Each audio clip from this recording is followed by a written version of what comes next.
तो यार देखो, इस बार पेपर टफ आया था। एक एवरेज स्टूडेंट के अकॉर्डिंग देखा जाए तो पेपर टफ था। जैसे कि तुम क्लास 12 की बात कर लो तो फिजिक्स में कितनी ज़्यादा वेरिएशन थी। हमें पता है कि पेपर सेट में आता है, तो जैसे उनका सेट 2, 3 काफ़ी टफ था। वैसे ही अगर मैं क्लास 10th की बात करूँ तो सोशल साइंस हो गया या फिर साइंस का पेपर हो गया, उसमें भी काफ़ी वेरिएशन देखा गया। बच्चे तो मेरे को कॉमेंट में लिख रहे थे कि सोशल साइंस के जो MCQs थे उनमें ऐसे क्वेश्चन आए थे जो कि आउट ऑफ सिलेबस है। तो there are so many different kind of problems जो बच्चे फेस कर रहे हैं एट दिस मोमेंट। तो हमें ये जानना है, क्योंकि CBSE की तरफ से मतलब इतनी डिफिकल्टी या फिर वेरिएशन देखा गया है पेपर में, तो CBSE इस बार कॉपी कैसे चेक करेगी। तो यार जितने भी लेटेस्ट न्यूज़ आ रहे हैं ना, उसके अकॉर्डिंग इस बार CBSE काफ़ी लीनियंटली कॉपी चेक करने वाली है। तो इजी कॉपी चेकिंग होने वाली है। तो ये तो पहली चीज़ तुम जान लो। अब 5 ऐसे पॉइंट्स हैं जिसपे CBSE एक बच्चे को नंबर देगी, beat your moderation policies, bonus marks या फिर तुम्हारे ग्रेस मार्क्स वगैरह।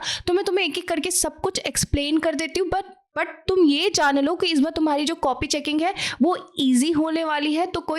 तो यार प्लीज़ ऐसे डरना मत कि तुम फेल हो जाओगे वगैरह, तुम पक्के से पास हो जाओगे। CBSE ने ना इस बार क्लास 10th हो गए या क्लास 12th हो गए, क्योंकि पेपर टफ था, ठीक है, काफ़ी वेरिएशन था, तो उसके अकॉर्डिंग 5 चीज़ें डिसाइड करिए। पहला है मॉडरेशन पॉलिसी, दूसरा है तुम्हारा ग्रेस मार्क्स, तीसरा है तुम्हारा बोनस मार्क्स, उसके बाद है तुम्हारा स्टेप मार्क्स और पासिंग मार्क्स। हम एक एक करके इसके बारे में बात करते हैं। सबसे पहले मैं बात करती हूँ मॉडरेशन पॉलिसी की। अगर तुम्हें जानना है मॉडरेशन पॉलिसी क्या है, उसमें 5 पॉइंट्स हैं, तो मैंने उसके लिए वीडियो बना रखी है ऑलरेडी। तुम मेरे जा सकते हो, डिस्क्रिप्शन में मैंने लिंक दे रखा है उस वीडियो का, जाके देख सकते हो। मैंने एक एक पॉइंट एक्सप्लेन किया है। बट अगर मैं नटशेल में बताऊं मॉडरेशन पॉलिसी, कि मान लो CBSE ने कोई क्वेश्चन में गलती कर दी या कोई क्वेश्चन में एरर हो गया, या फिर CBSE की तरफ से कुछ ऐसी गलतियां हुई जिसकी वजह से तुम्हारा एग्जाम में टाइम वेस्ट हुआ, तो यार अब तुम उस एरर वाले क्वेश्चन में या गलत क्वेश्चन में कुछ भी लिख कर आओगे ना, CBSE तुम्हें पूरे के पूरे नंबर देगी। ये है उनके मॉडरेशन पॉलिसी में। अब दूसरी बात है ग्रेस मार्क्स। तो यार देखो, ग्रेस मार्क्स सबको नहीं मिलता है, ठीक है। अब ग्रेस मार्क्स होता क्या है, मैं तुम्हें सिंपली एक्सप्लेन कर देती हूँ। जैसे मान लो, तुम्हें पता ही होगा, चाहे 10th हो या 12th हो, 33 नंबर चाहिए हमको 100 में से पास होने के लिए। तो तुम ऐसे बच्चे हो कि मान लो तुम्हारे 28 आए, 29 आए या फिर 30 आए, और तुम्हें पास होने के लिए 3-4 नंबर चाहिए, तो 4 से 5 मार्क्स के करीब CBSE तुम्हें ग्रेस मार्क्स देकर पास करा देगा। तो ये होता है ग्रेस मार्क्स, और ये सबको नहीं मिलता। ये उन्हीं बच्चों के लिए फायदेमंद है जो मतलब बॉर्डर लाइन पे होते हैं पास होने के CBSE के बोर्ड एग्जाम में। तो अब जो तुम्हारा तीसरा पॉइंट है वो है बोनस मार्क्स। तो जान लेते हैं बोनस मार्क्स किसको मिलेंगे। मान लो कि CBSE ने किसी क्वेश्चन में एरर कर दिया, या फिर CBSE ने क्वेश्चंस रिपीट कर दिया, या फिर CBSE ने ऐसा कुछ बहुत ही टफ क्वेश्चन पूछ लिया जो मतलब एक एवरेज स्टूडेंट को सॉल्व करने में या फिर उसका आंसर लिखने में दिक्कत आ रही है, तो उस केस में CBSE स्टूडेंट्स को बोनस मार्क्स देने वाला है। तो ये एक बहुत अच्छी बात है, ठीक है। ये इन मामलों में तुम्हें बोनस मार्क्स दिला सकती है। अब मैं जो चौथी बात बोलने वाली हूँ वो है स्टेप मार्क्स। अगर मान लो तुमने अपने पेपर में लिखा है, लिटरली मतलब लिखा है, हर क्वेश्चन को अटेम्प्ट किया है। मान लो तुमसे एक क्वेश्चन पूछा गया CBSE द्वारा जो कि काफ़ी टफ था, बट तुम्हें उसका आंसर नहीं आता, बट तुमने कुछ भी रिलेटेड पॉइंट्स करके लिखा है, तो उस केस में तुम्हें नंबर मिलेंगे पक्का से, ऐसा CBSE बोल रहा है। तो प्लीज़ यार, जितने भी तुम्हारे अभी पेपर बाकी है, मैं यही बोलूँगी यार, पेपर को प्लीज़ खाली रख के मत आना, कुछ ना कुछ हर क्वेश्चन में लिख दो। मान लो तुम्हें वो क्वेश्चन नहीं भी आता है तो उससे रिलेटेड कुछ भी लिख देना। जैसे कि अगर मैं अभी बात करूँ तो जैसे तुम्हारा मैथ्स का पेपर है, बी इट क्लास 10th और 12th,